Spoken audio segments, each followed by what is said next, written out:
posture. Make yourself comfortable in the cross-legged sitting posture. Keep your spine erect. Keep your hands in a relaxed state in your lap.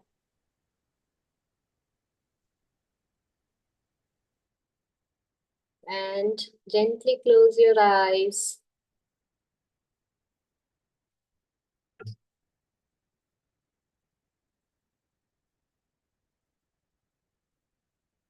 And relax your whole body.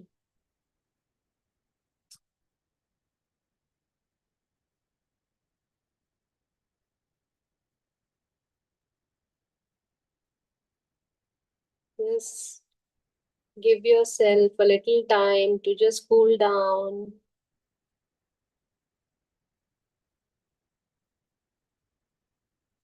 Let your whole body relax.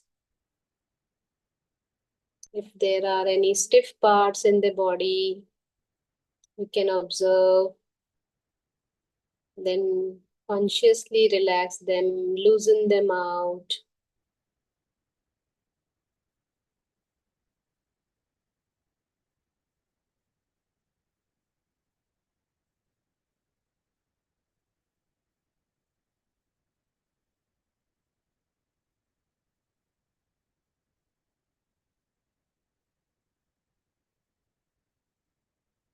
And now just be with your breaths for some time. Just watch your natural, effortless breathing.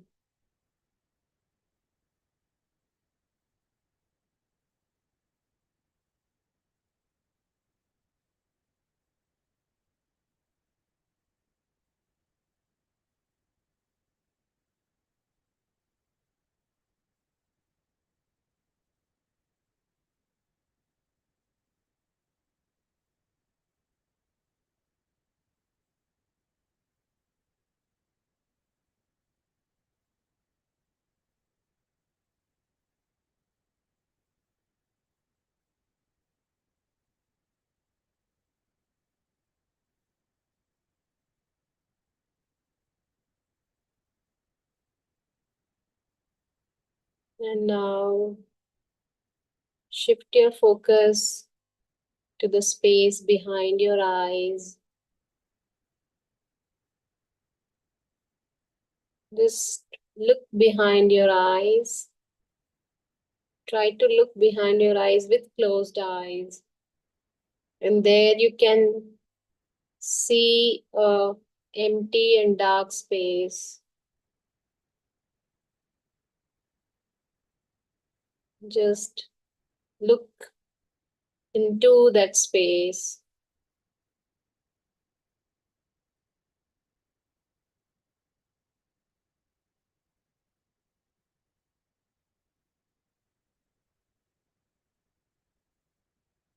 So today we'll do a meditation identifying with this space. So what does this mean? What does it mean to identify with the space? So you can think about it like you are sitting in the room, and if you're asked, what do you see in the room? What are the objects? Then you would say probably whatever is there, a table, a bed, a chair, a sofa, a TV, and also yourself, the curtains, all the objects. But do we notice that there is also a space in the room? And in fact, this is the space which is holding everything in the room.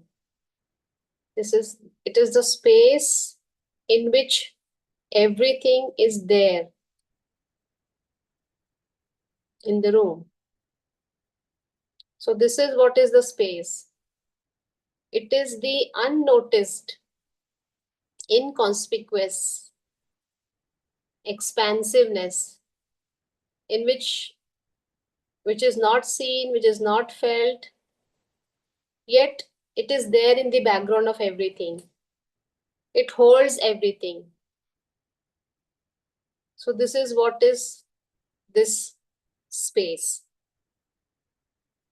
And connecting with this space is actually similar to what is called as the witnessing, or it is also called as witness consciousness,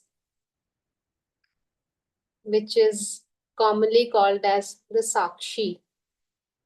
We must have heard this word Sakshi in Bhagavad Gita several times. This word comes. So what is the meaning of this word Sakshi? Sakshi means the Sakshi, it is the witness of everything. It is just the background.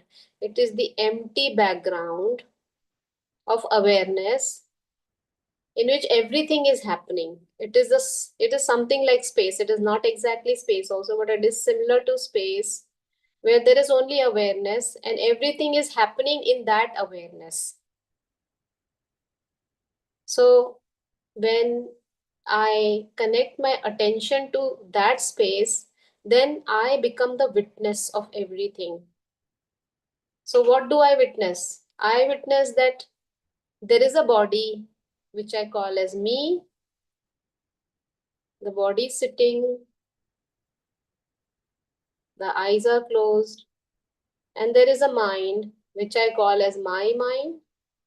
And all these activities of thoughts and something is going on in the mind, and also this activity through the senses which is happening, like I'm listening to someone who is talking, I can feel the air on my skin.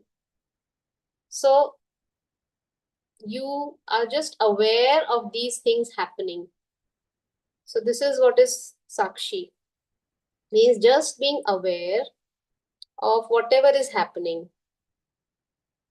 So we'll just be with this space. We'll just connect with this awareness, a neutral spectator of whatever is happening. Just everything is happening automatically.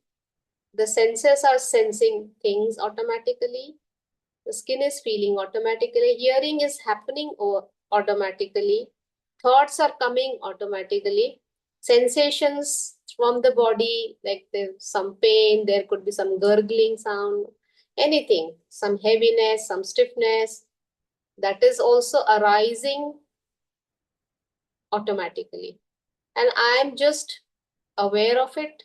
I'm just witnessing it. I'm just observing it. I'm just a sakshi of that. So this is how is the witness consciousness.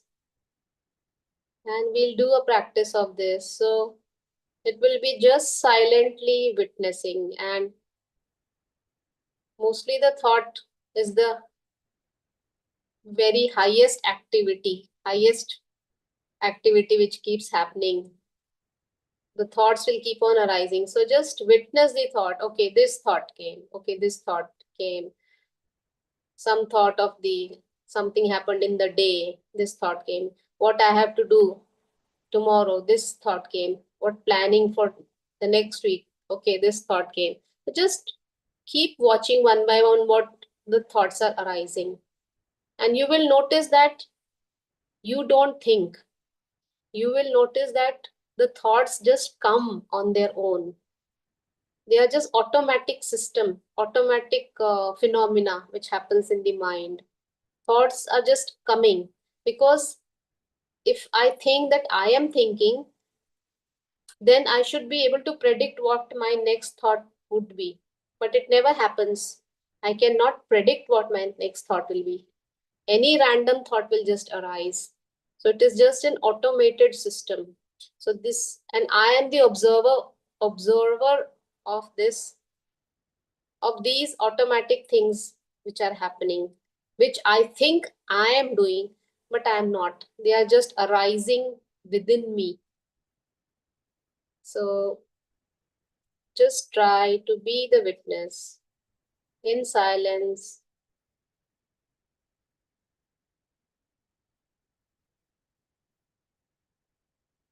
Just observe whatever is happening. The breath is happening on its own.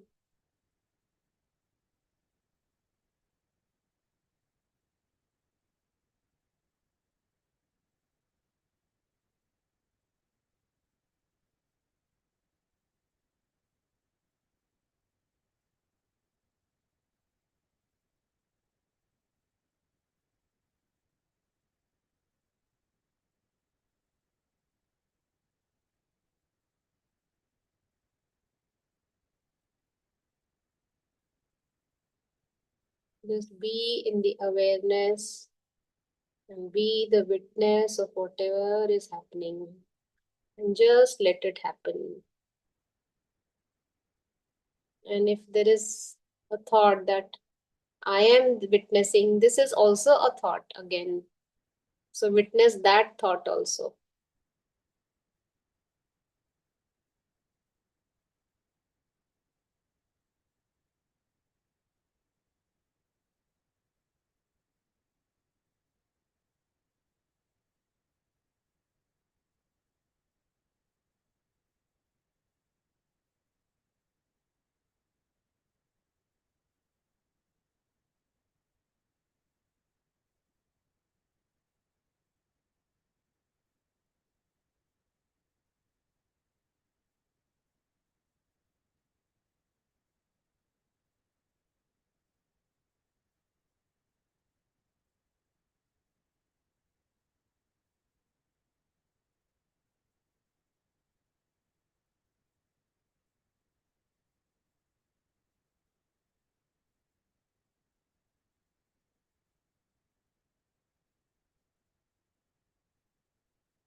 Just keep observing the thoughts, the emotions, the feelings, the sensations, the memory.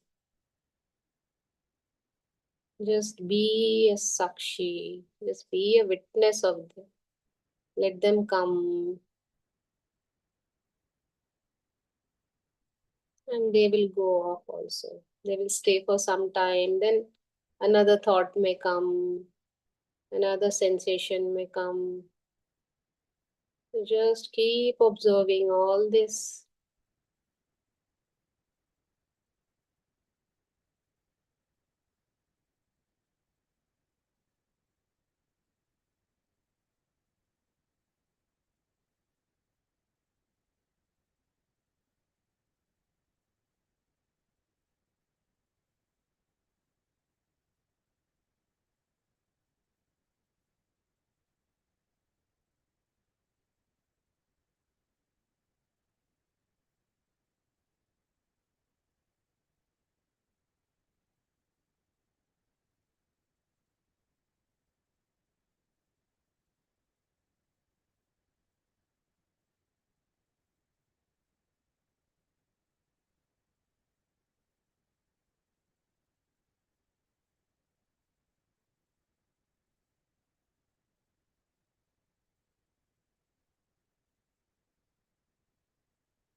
Just observe whatever is coming.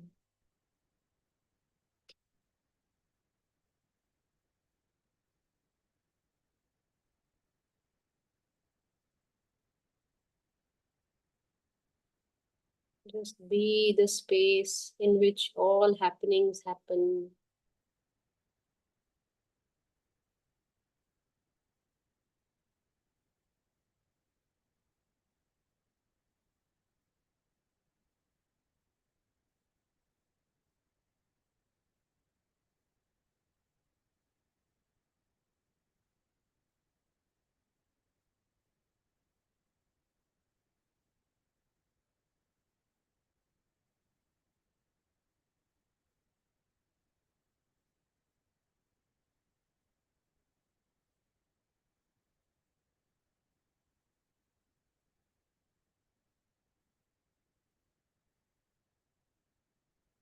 There is no need to label anything.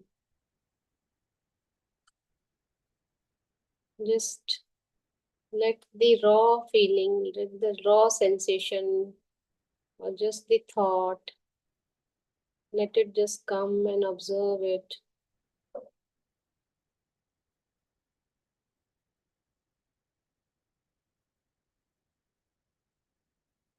For example, if there is some restlessness or some anxiety, then don't label it as anxiety. Just try to observe what is a raw feeling.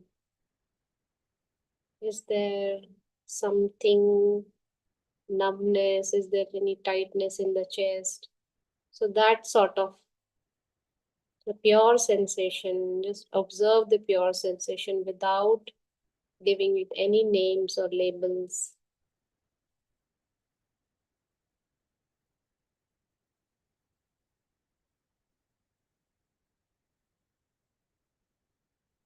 And if there is any thought also, just observe the thought. No need to label it as bad thought, good thought. This should come, this shouldn't come. No analysis, only pure witnessing.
Just be alert and aware and try to catch whatever is happening.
Just be the neutral observer of whatever is happening in the body and the mind.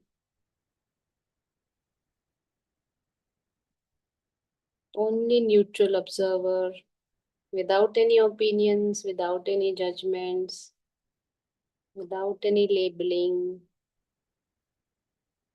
just pure observing.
You will observe that your trail of thoughts will drag you away from remembering that I have to observe. The thoughts will come continuously and make you forget what you have to do. That is what is the practice. To continuously remind yourself that I have to observe only, and I have to not attach my awareness and flow with the thoughts or the feelings or the emotions.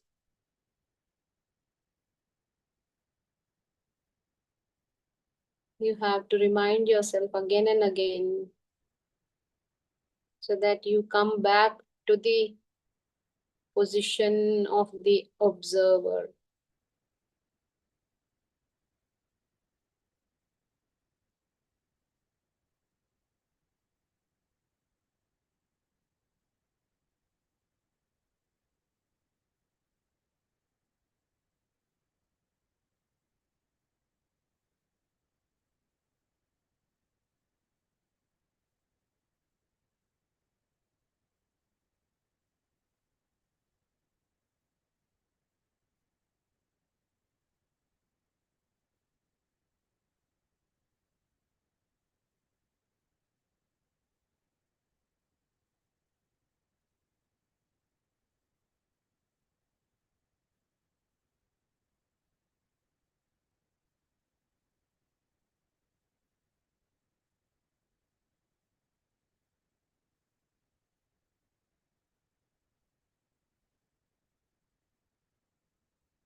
The last 5 seconds of this meditative practice. 5, 4, 3, 2, 1. And now if you want to come out of this meditation, then gently you can open your hands, you can unlock your fingers, you can move your fingers, you can stretch your legs out and slowly open your eyes. Or if you still want to take some more time to come out of this meditation, then you may do that. This practice is which we just did a little bit of practice of being the observer, being the witness or the witness consciousness or the Sakshi Bhav. In terms of neurobiology, this is called as metacognition. It is something like thinking about thinking. Thinking about what I am thinking, thinking about what thoughts are going on, what thinking is happening. And this practice, it is to be done in the awake state, like it has to be done during the whole day. This is what is called as open eye meditation. So you have to do this all the time. You have to keep a remembrance that I am the witness. You have just to keep reminding yourself that I am the witness of whatever is happening in the mind and body. And this is the most powerful method to transform your mind. It is a transforming practice. You just remind the whole day, right from morning till the night. Just keep reminding that I have to witness. You just keep watching the body and mind, whatever is happening. Like, okay, I'm seeing the patient. This writing is happening. I'm the notes. I'm writing the notes is happening.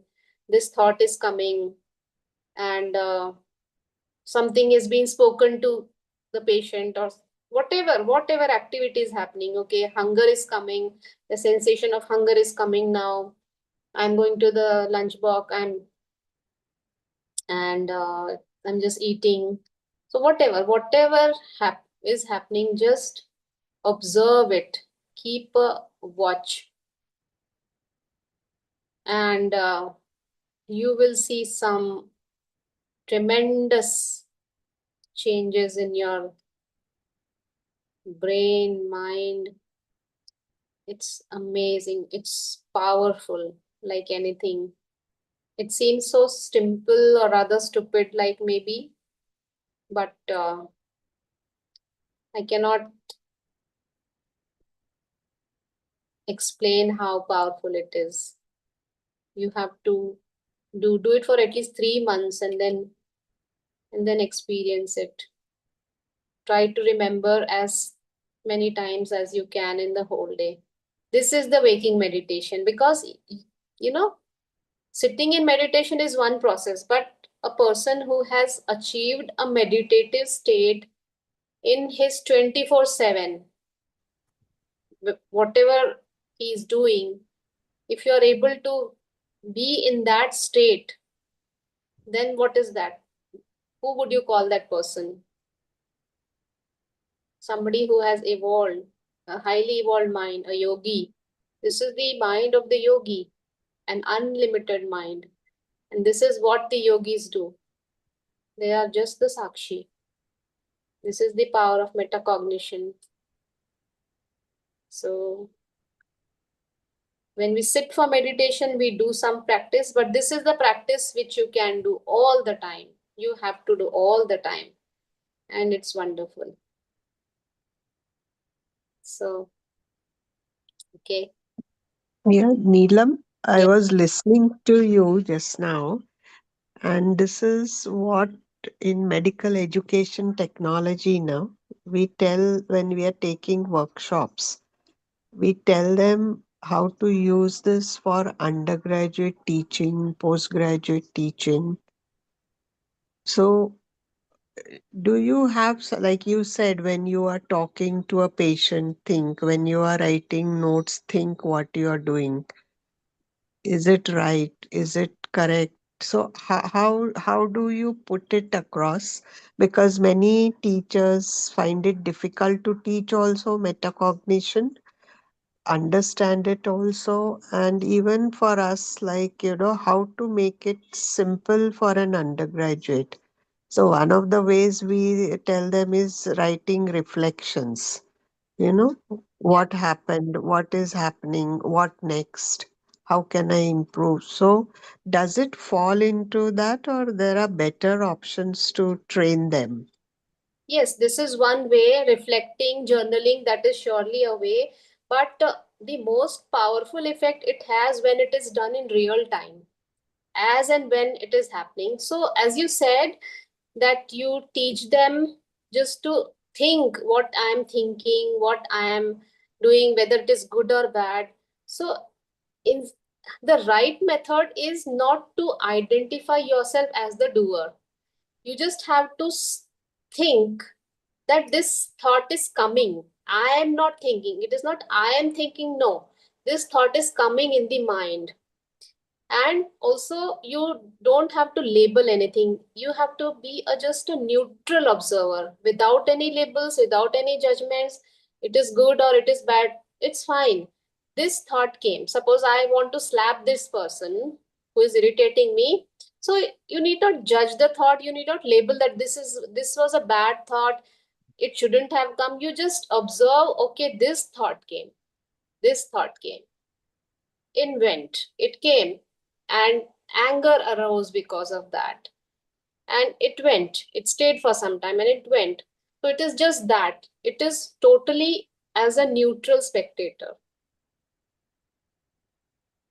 So you just observe the thought, but do you take any action? That's what our students ask us, that you're telling us that think.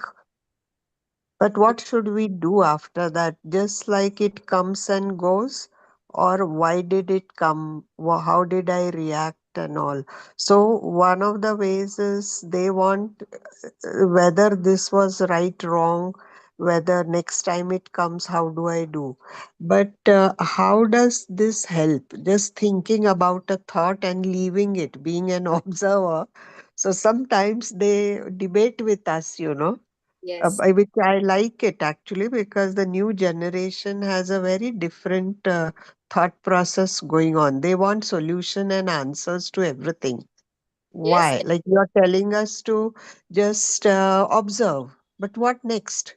yes, So absolutely. In fact, how do you do that? yeah, absolutely. That's a very logical question. In fact, not just the young people, even if you tell this thing now, it will seem like, oh, what is this stupid practice? How will it help?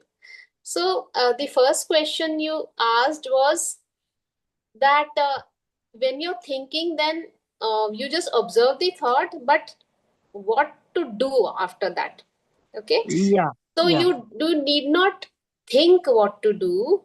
You know, it actually whatever we do or whatever we act or whatever we speak, it is just reflexive. We think that I am doing, I am thinking, but everything is reflexive. So this is what one has to observe. You will be able to study the intricacies of the mind, how the mind is working. That suppose again the same thing example, there is a person who is arguing with me, irritating me, and the thought is coming, a thought is arising, I am getting a thought of irritation is arising and anger is arising, and now I just slap this person. So you observe that this action also happened. There is no analysis that what I have to do. Whatever action is necessary at that time will happen, even if you think about it or you don't think about it.